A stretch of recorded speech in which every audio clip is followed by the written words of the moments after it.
অষ্টমীর মতো বৃষ্টি মাথায় করে নবমীতেও ছাতা মাথায় মানুষের ঢলে কার্যত জনসমুদ্রে পরিণত হয়েছে শহর কলকাতার রাজপথ। তবে গুমোট গরম ও আর্দ্রতা জনিত সমস্যায় পড়তে হয়েছে সাধারণ মানুষকে। নবমীতে রীতি মেনে সকালে বলি অঞ্জলি, তারপর দুপুরে পেট পুড়ে খাওয়া দাবার মধ্যে সন্ধে নামতেই তিল ধারণের জায়গা নেই কলকাতার উত্তর থেকে দক্ষিণ সর্বত্র।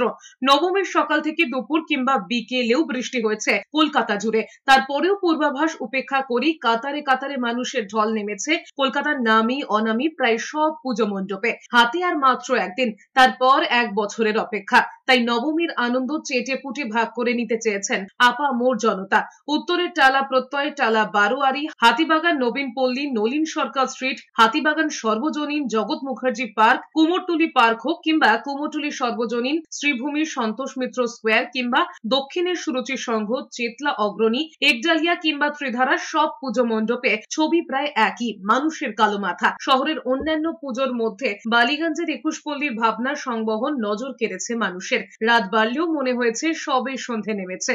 রাজপথে ভিড়কে নিয়ন্ত্রণ করতে কার্যত নাজেহাল হতে হয়েছে পুলিশকে।